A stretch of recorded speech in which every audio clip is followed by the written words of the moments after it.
Mavelikkara നഗരസഭയുടെയും government Ayurveda ആശുപത്രിയുടെയും സംയുക്താഭിമുഖ്യത്തിൽ സൗജന്യ medical ക്യാമ്പും ബോധവൽക്കരണ ക്ലാസും സംഘടിപ്പിച്ചു.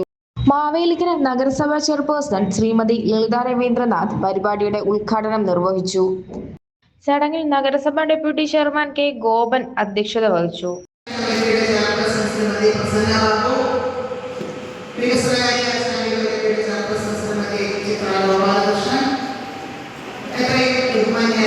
ആയുർവേദ ഹോസ്പിറ്റലിന്റെ CMO ശ്രീമതി അനിത വർഗീസ് ബോധവൽക്കരണ ക്യാമ്പുകൾ സംഘടിപ്പിക്കുകയാണ്.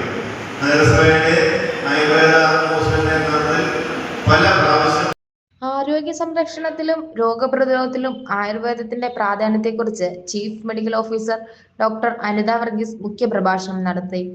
തുടർന്ന് നടന്ന ബോധവൽക്കരണ സെക്ഷനുകളിൽ പകർച്ചവ്യാധി പ്രതിരോധം എന്ന വിഷയത്തെക്കുറിച്ച് ഡോക്ടർ മനോജും ആരോഗ്യകരമായ ജീവിതശൈലിക്ക് യോഗയുടെ പ്രാധാന്യത്തെക്കുറിച്ച് ഡോക്ടർ രമ്യയും ക്ലാസുകൾ നയിച്ചു. ഇപ്പോൾ യോഗയെ കുറിച്ചാണ് ക്ലാസ് എടുക്കുന്നത്. നമുക്ക് ഇവിടുത്തെ ഫ്ലെക്സ് കണ്ടല്ലോ, കഴിഞ്ഞ ആഴ്ച നമ്മൾ യോഗ ദിനം ആഘോഷിക്കുകയുണ്ടായി. ഇവിടെ നമ്മുടെ ക്ലാസ് നമ്മുടെ ക്യാമ്പ് എന്ന് വെച്ചാൽ എങ്ങനെയാണ് പകർച്ചവ്യാധികളെ പ്രതിരോധ ക്യാമ്പാണ് നടത്തുന്നത്.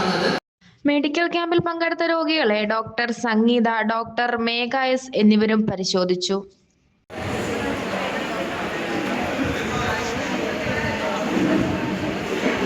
നഗരസഭ സ്ഥിരം സമിതി അധ്യക്ഷന്മാരായ പ്രസന്ന ബാബു, ചിത്ര ഗോപാലകൃഷ്ണൻ, ഉമാദേവി എന്നിവരും കൗൺസിലർമാരായ Ramesh Kumar, Suni Alice, Silja Thomas, Ambika Sivan, Umema Vijayakumar, N Rajan, advocate Vinayan, Krishnakumari, Shobha Madhu, Benny Vipin, Preethi Rajesh എന്നിവരും ആശുപത്രിയിലെ വിവിധ ഉദ്യോഗസ്ഥരും ചടങ്ങിൽ പങ്കെടുത്തു. പൊതുജനങ്ങൾക്ക് ഏറെ പ്രയോജനപ്രദമായ രീതിയിലാണ് ക്യാമ്പ് സമാപിച്ചത്.